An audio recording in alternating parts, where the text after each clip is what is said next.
What's cracking, cousins? I got part 3 for you. Thank you for waiting. Recap. Mother has been paying the phone bill for her son who's been missing for 3 years. Then all of a sudden, her MyPhone app starts going off with her son's location. She ends up going to a few locations.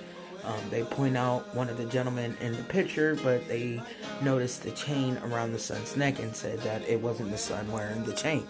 It's 24 carats of pure gold, and as you can see in the picture back there, it's a locket, and in that locket, it has a picture of her and his late father that passed away with a little bit of his ashes inside. So her son never went anywhere without this chain. That chain cost him a lot, and he saved up for it. So she already knows something is wrong. So the My Acme keeps pinging her to a few locations. And the last where we left off, it pinged at the same location of where she was at, and she was actually at her new husband's house. And when she got out the car, she noticed 2 silhouettes standing in the window. But one of the silhouettes happened to back up casually, while the other one, she said, just stood there like lifeless. And it low-key locked eyes with her, which scared the shit out of her. So she hurried up, got in her car, locked the door, and starts crying profusely. Next thing she knows, that the phone ends up ringing, and it's the new husband on the line that she was trying to get a hold of when she was in front of those group of kids. She's like, "Where are you?" He's like, "I'm at the store. Where are you?" She's like, "I'm at your house." He's like, "Why? I'm not there." And she was like, "Well, you didn't answer, so I drove over here."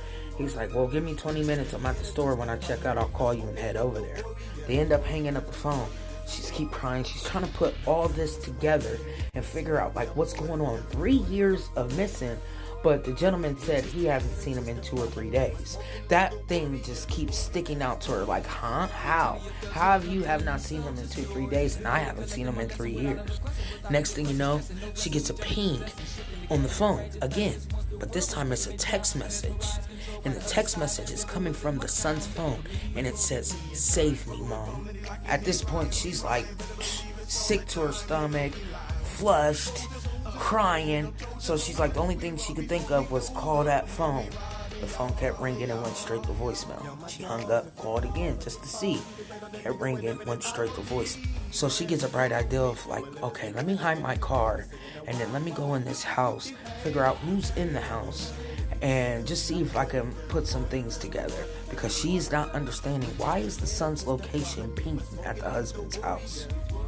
So she finds a spot that's not too far, that where she can run to her car if she needed to. She gets out the car, runs over to the house again, comes through the back door. So she's like, you know what, I'm about to look for those 2 people. As she's looking, she's not finding anybody. Nobody at all is in this house. So she ends up getting this sick feeling again. She runs to the bathroom, throws up, splashes water in her face. Something in her head just said, hey, you need to hide. So she went ahead, turned the volume down on her phone, which had been the smartest thing she could have done. Turned the volume down, and then ran and hid in a closet. Next thing you know, she hears a voice screaming, "Hello?" She don't say nothing. Then she hears another voice say, "Honey." She doesn't say nothing.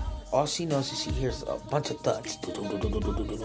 Said it sounded like it was at least 6-7 people downstairs. But she doesn't say anything. She continues to hop. Now, she did all this just to see if she could hear anything or get anything out of anybody or see anybody, but she was on alert of if she sees her son, she's about to come out guns blazing. You hear me?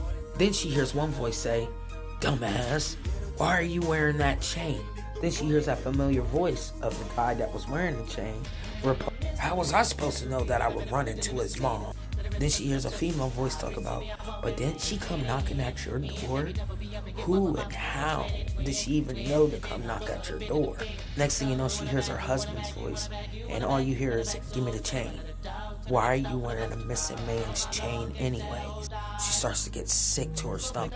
She's trying to hold in her cries, and she's trying to hold in the nervousness, because she's like determined, you know what I mean? And she don't want to be caught, because she's not sure what they would do to her. Remember, the one just threatened her. If she called the police, it'd be the last thing she did. Next thing you know, she hears her husband say, "We're so close to getting her to disappear and me get that insurance money." I guess one of the clauses in the insurance money, if somebody ends up missing, even if there's no body for 4 years. I guess they end up getting like $5 million.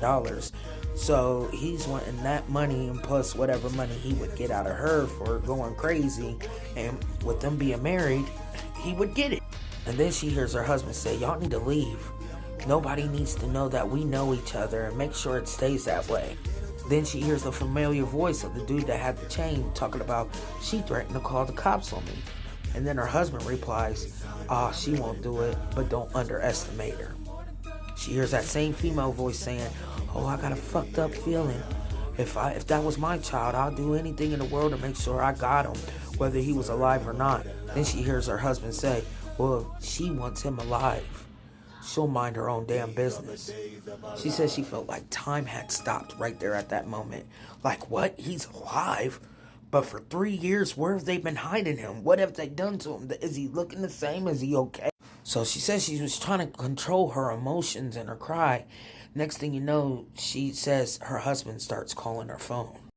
Like for part 4.